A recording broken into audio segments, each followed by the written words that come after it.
Pertama, yang Tangerang kita sudah proses sidik, tinggal nunggu alat bukti lainnya. Karena kita masih menunggu dari lapor dan lain sebagainya.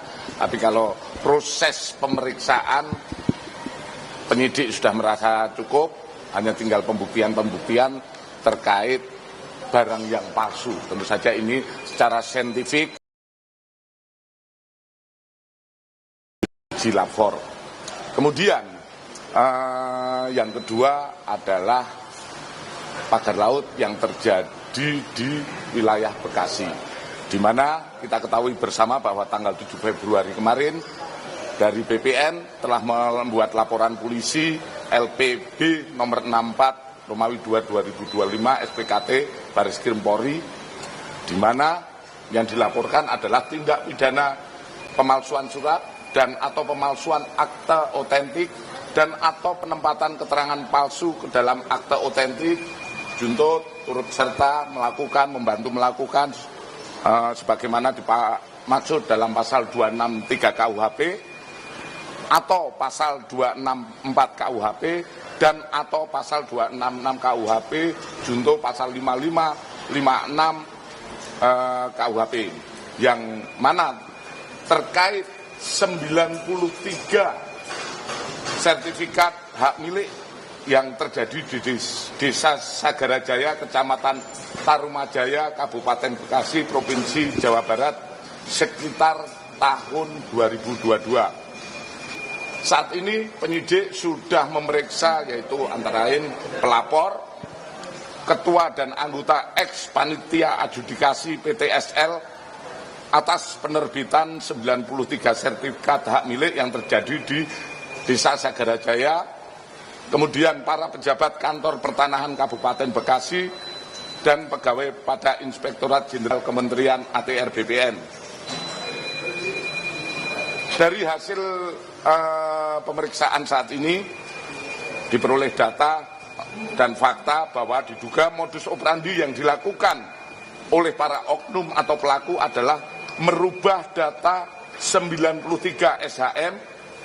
Diduga para pelaku merubah data subjek atau nama pemegang hak dan merubah data objek atau lokasi yang luasan yang sebelumnya berada di darat menjadi berlokasi di laut dengan jumlah yang lebih luas, luasan yang lebih luas dari aslinya.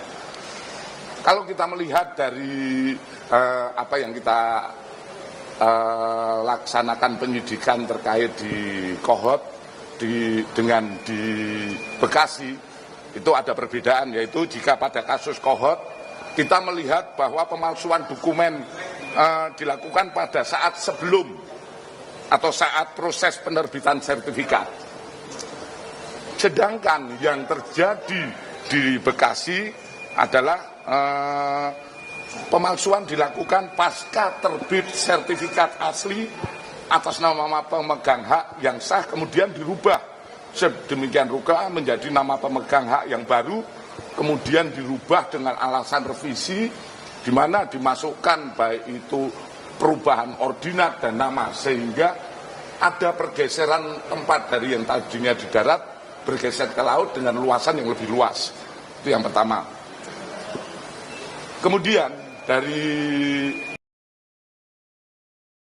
ini proses penyelidikan terkait LP ini, penyidik juga mendapatkan sementara akan kita dalami, yaitu ada perbuatan lain di desa yang lain, yaitu di Desa Urip Jaya, di mana Desa Urip Jaya dan Sagarajaya itu berdekatan dalam satu kecamatan. Di situ juga muncul yang saat ini kita temukan baru kemarin.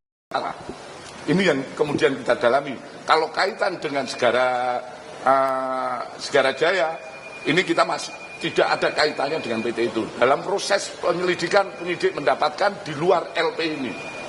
Jadi begitu kita dapatkan, kita akan terus mengembangkan. Sementara itu hasil hari ini, kemudian proses ini juga tindak lanjut, penyidik dalam waktu dekat juga akan menggelarkan untuk lebih lanjut apakah perkara ini bisa dilanjutkan ke penyidikan atau tidak. Tapi tentu saja ini juga akan data-data kita terkumpul semua. Mungkin itu. Kepala Desa Kohot ada, sudah diperiksa. Ya, kami gini.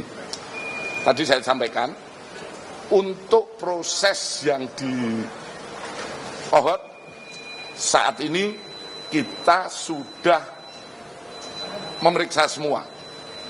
Tinggal kita memformilkan terkait hasil uji lapor. Jadi kita mungkin kalau ada ya tambahan-tambahan sedikit, pada prinsipnya kita akan menguji apakah di lapor nanti hasil lapor inilah nanti jadi bahan gelar. Tinggal itu saja. Dan kemungkinan dalam beberapa hari ini dari lapor sudah bisa memberikan kepastian sehingga kita segera bisa menentukan apakah sudah bisa untuk penetapan tersangka atau tidak. Itu juga tidak akan berhenti situ saja, karena kita masih berawal dari proses kasus pemalsuan. Kita belum melangkah ke hal-hal lain, yaitu seperti yang turut serta membantu dan lain sebagainya. Kita mulai dari ujung dulu, gitu lah. Ya. Pemeriksaannya kapan sih, Pak? Berapa? Pemeriksaannya kapan kepada Desa Kohot? Kemarin sudah diperiksa. Kemarin sudah, ya. Total berapa saksi? 44 sudah diperiksa. 44 itu termasuk lurah?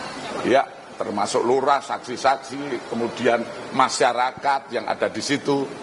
Kalau proses pemeriksaannya juga kita panggil melalui proses pemanggilan semua dan semua bisa hadir ke penyidik untuk pemeriksaan.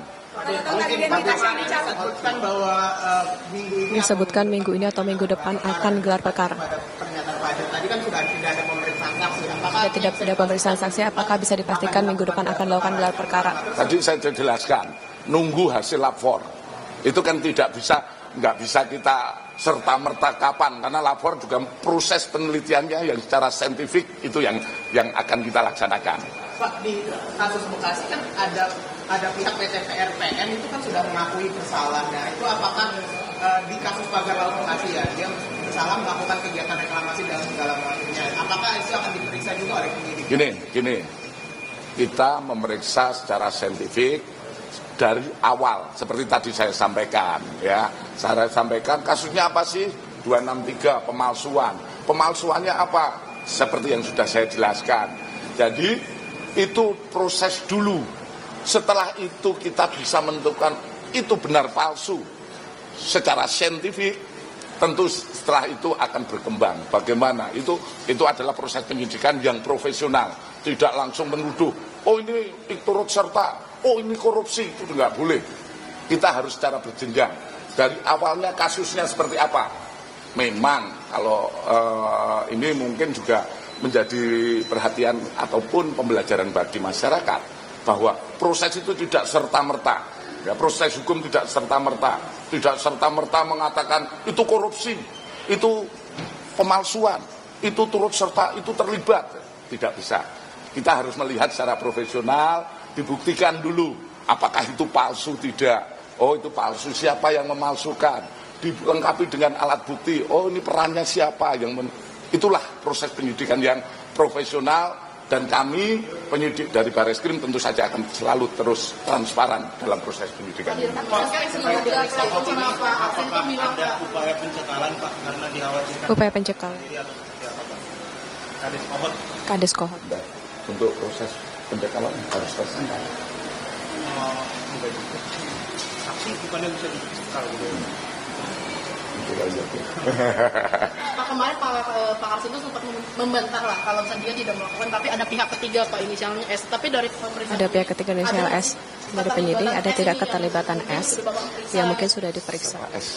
kata kadisnya, si Arsin bilangnya dia tidak dengan memasukkan, tapi ya kalau perkara dia menyampaikan di media atau menyampaikan ke luar itu bukan sebuah penilaian bagi kami. Yang kami uji adalah saat pemeriksaan. dan saat pemeriksaan keterangan-keterangan yang disampaikan baik itu menyangkal dan lain sebagainya itu kami persilahkan. Pada prinsipnya keterangan saksi nanti akan kami uji dalam proses-proses gelar maupun pembuktian lainnya. Ya, oke, ya.